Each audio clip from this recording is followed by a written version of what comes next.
अध्याय 8 चतुर्भुज प्रश्नावली 8.1 क्वेश्चन पहला। यदि एक समांतर चतुर्भुज के विकर्ण बराबर हो तो दर्शाइए कि वे एक आयत है। पहले हम चतुर्भुज बना लेते हैं।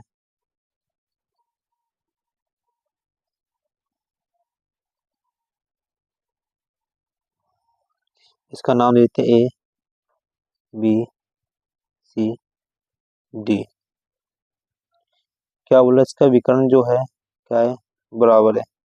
विकर्ण भी खींच लेते हैं इसमें, ठीक है। अब हमें दिया क्या है,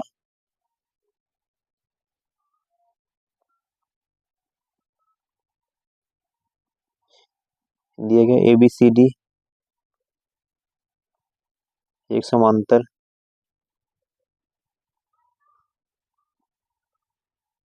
चतुर्भुज है, जिसमें हमें क्या दिया रखा है, ये जो ए सी और ये बी डी विकर्ण क्या है, बराबर है।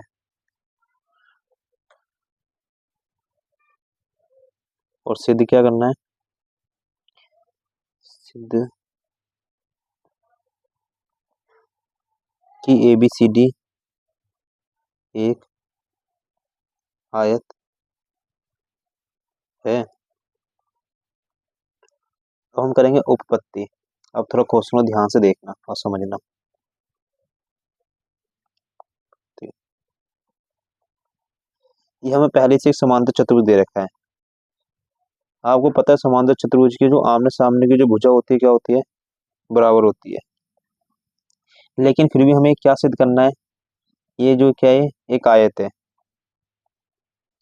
आयत का मतलब क्या है, जिसकी प्रत्येक कोण क्या होंगे 90 डिग्री। अगर इसको हम 90 दिखा देंगे तो ये क्या सिद्ध हो जाएगा, एक आयत। अब हम जाएंगे त्रिभुज ए बी डी, वहां त्रिभुज बी ए सी में, इस वाले त्रिभुज में और एक ऊपर वाले त्रिभुज में। तो इसमें क्या क्या चीज बराबर है,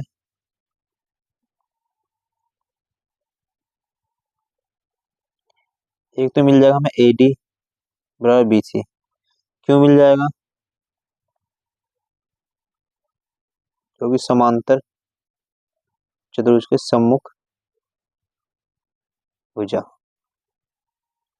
और एक चीज हमें और कॉमन मिल जाए, क्या, ए बी इस वाले त्रिभुज में भी आ रहा है और ए बी आ रहा है, तो ए बी हमें क्या मिल जाएगा, उभयनिष्ठ।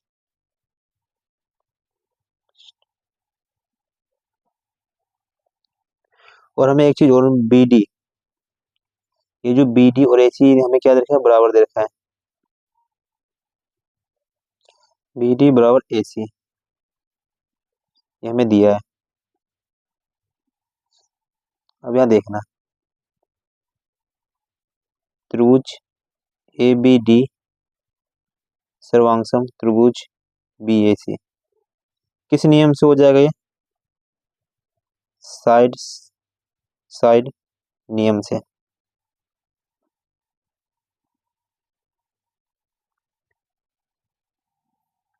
जब ये दोनों त्रिभुज सर्वांग हो जाएगा तो यहाँ देखना, ये दोनों त्रिभुज एंगल ए और एंगल बी, ये भी क्या होगा, बराबर होगा। एंगल ए और एंगल बी किससे हो जाएगा, सी पी सी टी। ये हो जाएगा पहला समीकरण। अब एक चीज और देखना, angle A plus angle B ये कितना हो जाएगा, 180। क्यों हो जाएगा, अंतः कोण। अंतः कोण में क्या, ये ए डी समांतर बी सी। कहने का मतलब क्या है, ये दो जो भुजा है ये क्या समांतर, तो इन दोनों के, ये दोनों जो कोण है ये क्या हमारे अंत्य कोण। अंत्य कोणों का योग क्या होता है, 180 डिग्री।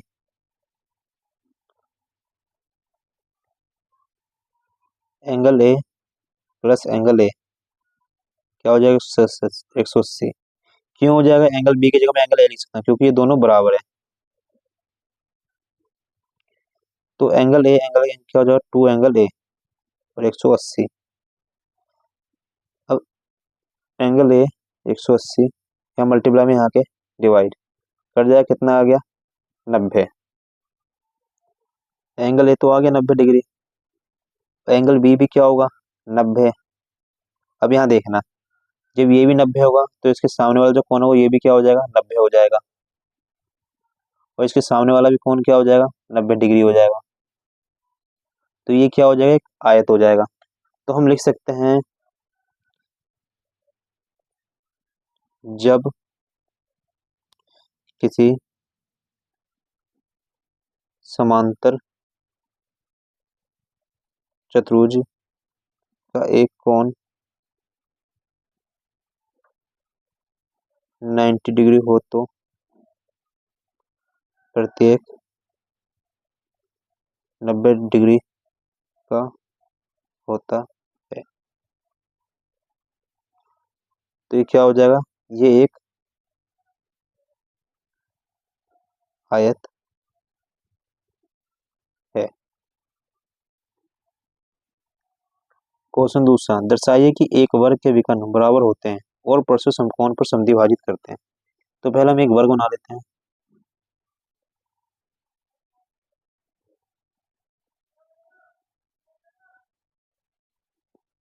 इसका नाम दे देते हैं हम ए, बी, सी और डी। इसका विकर्ण खींच लेते हैं।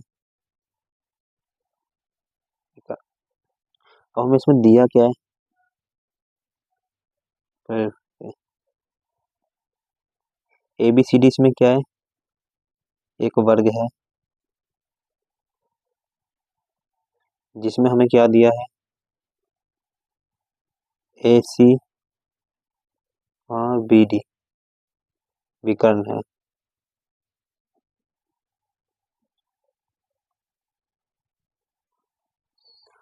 अब हमें सिद्ध क्या करना है इसका, हमें सिद्ध तीन चीज करना है इसके अंदर। पहले हमें सिद्ध क्या करना है, ये जो ए सी है ये क्या बी डी के बराबर है। और दूसरा हमें इसमें सिद्ध करना है ए ओ, इसका नाम देते हैं ओ, ए ओ और सी ओ, वहाँ और बी ओ और डी ओ। और तीसरा हमें सिद्ध करना है इसके अंदर, ये जो ए सी लंब है किस पर, बी डी पर। अब देखना, अब हम करेंगे इसमें उत्पत्ति, थोड़ा समझना इसको ध्यान से।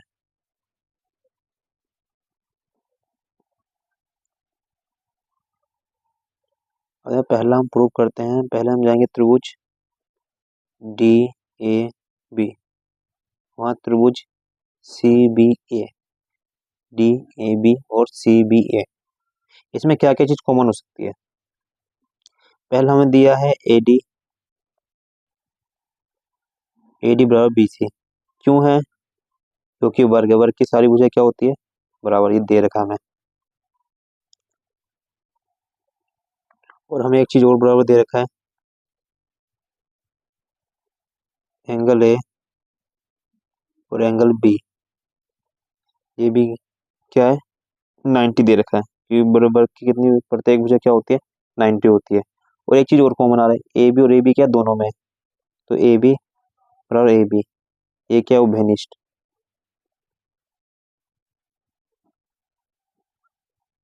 तो हमने तीन चीज में बराबर दिखा दिया है।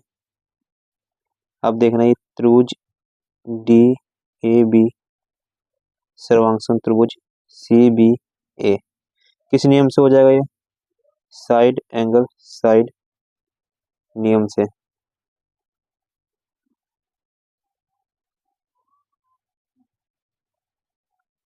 ठीक है, जब ये दोनों त्रिभुज सर्वांग हो जाएंगे तो मैं क्या दिखा सकता हूँ, ये जो बी डी है और ए सी क्या हो जाएंगे आपस में बराबर, बी डी बराबर ए सी किससे हो जाएंगे, सी पी सी टी।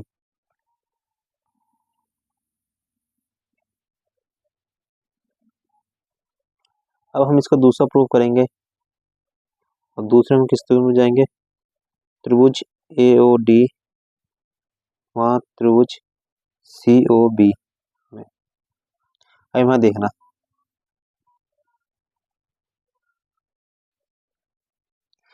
त्रिभुज ए ओ डी और त्रिभुज सी ओ बी, ये वाला त्रिभुज और ये वाला त्रिभुज, इसमें क्या क्या चीज कॉमन हो सकती है देखना।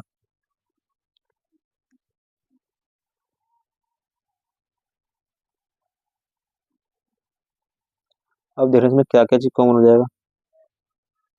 इस वाले एंगल को मैं नाम देता हूँ 1, इसको दे देता हूँ 2, नहीं इसको कर देते हैं 2, इसको कर देते हैं 3, और इस वाले एंगल को कर देते हैं 4।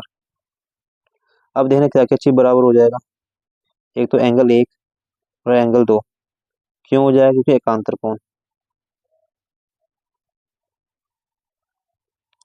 अब एंगल 3 बराबर एंगल 4 ये भी हो जाएगा एकांतर कोण।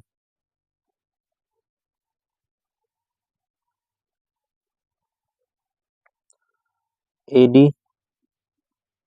बराबर BC क्यों हो जाएगा, वर्ग की भुजा।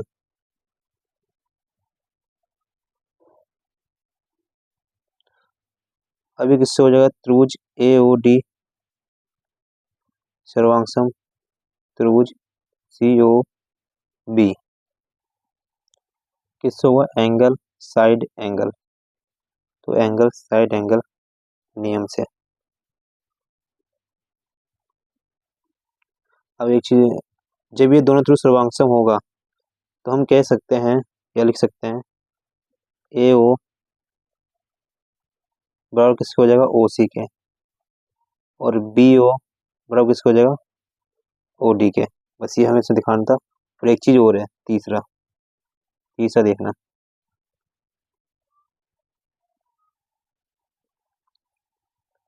इसमें हम जाएंगे त्रिभुज AOB और त्रिभुज COB में। अब देखना AOB और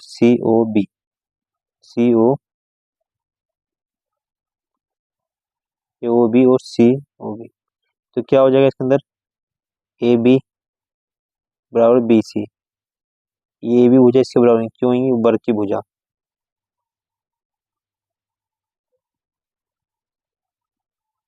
अब एक चीज और हो जाएगा, OB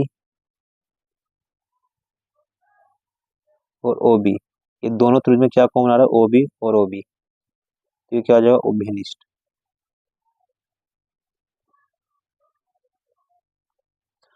अब AO और CO ये भी हमने सिद्ध किया है, तो त्रिभुज AOB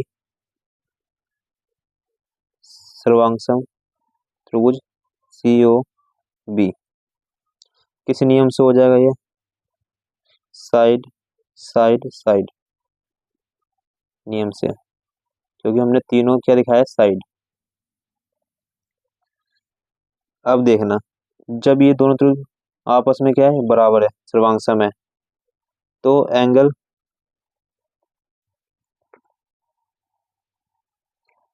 ऐसा करो, इसको नाम दे दो, इस वाले एंगल को, जो एंगल है इसको दे दो 5, और ये जो एंगल है ये इसको दे दो 6।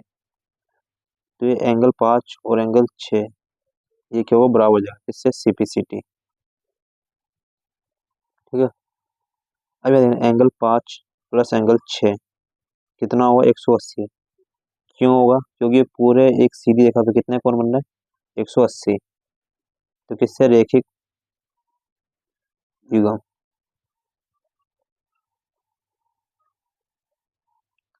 अब एंगल 5 प्लस एंगल 5 क्यों, क्योंकि एंगल 6 और एंगल 5 क्या है, बराबर है, तो 180। एंगल 5 क्या हो गया, 2 एंगल 5 और 180, ये कट जाएगा 2 180 से, तो एंगल 5 कितना आ जाएगा, 90। और एंगल 6 भी इसके बराबर, तो एंगल 6 भी क्या हो जाएगा, 90। तो कहने का मतलब क्या है, ये भी 90 ये भी 90, तो ये किस पे लंब होगा, ये जो 90 है, ये AO लंब, ये जो AO लंब है किस पे, ये BD पर। तो मैं ऐसा लिख सकता हूँ यहाँ AO लंब BD पर। ठीक, लेकिन जो AO है इसको मैं AC भी तो लिख सकता हूँ, क्योंकि इसको अगर मैं बढ़ाऊंगा ये भी तो क्या लंबी होगा, तो AC लंब क्या हो जाएगा, BD। क्वेश्चन तीसरा, समांतर चतुर्भुज ABCD का विकर्ण AC कोण A को समद्विभाजित करता है। हमें दर्शाना क्या है, एंगल C को भी समद्विभाजित करता है AC, और ABCD क्या एक समचतुर्भुज है।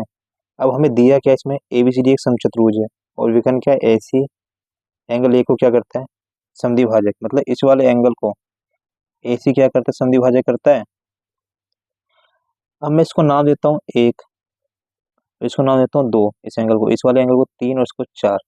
अब हमें प्रूफ क्या करना है इसके अंदर, पहला तो हमें प्रूफ करना है इसके अंदर एंगल 3 और एंगल 4, और दूसरा हमें क्या प्रूफ करना है इसके अंदर, ये चारों भुजा क्या है, बराबर है, AB बराबर BC और BC बराबर CD और AD, ये हमें चारों भुजा बराबर दिखानी है।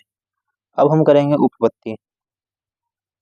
पहले में हमें क्या दे रखा है, ये AD समांतर में BC दे रखा है, ये जो AD समांतर BC दे रखा है। तो अब यहाँ देखना एंगल 2, एंगल 2 और एंगल 4, ये क्या हो जाएगा, बराबर, किससे हो जाएगा, एकांतर कोण।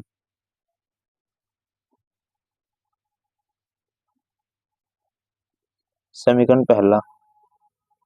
अब हमें क्या चीज समांतर दे रखा है, एक चीज और दे रखा है, AB समांतर CD। जब AB समांतर CD है तो एंगल 1 और एंगल 3, एंगल 1 और एंगल 3, ये भी क्या बराबर हो जाएगा, एकांतर कोण। सेकंड समीकरण,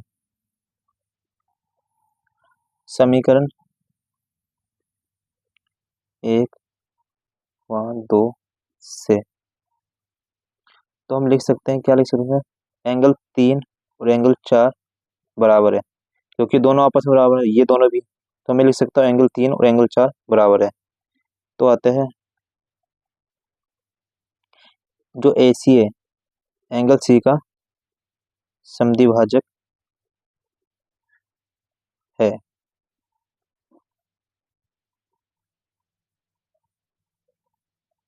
अब दूसरा देखना, दूसरा हमें प्रूफ करना है इसके अंदर। दूसरा, अब इसमें हमने अभी सिद्ध किया था एंगल 3 बराबर एंगल 4, इसको सिद्ध किया था। अब यहाँ देखना एंगल 1 बराबर एंगल 4, एक किससे आ जाएगा, समीकरण 2 से। अब हम जाएंगे त्रिभुज ABC में, इस वाले त्रिभुज में AB और C, इसमें क्या क्या चीज बराबर हो जाएगा, यहाँ देखना। इसमें हमें देखा BC बराबर AB, जो कि समान कोण की समभुज है।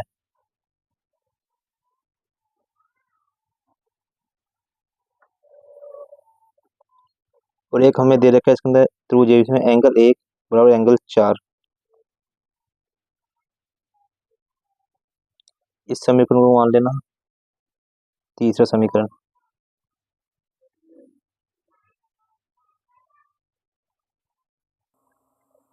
तो हमें क्या दिया है, AB बराबर CD, जो कि ABCD एक समांतर चतुर्भुज है।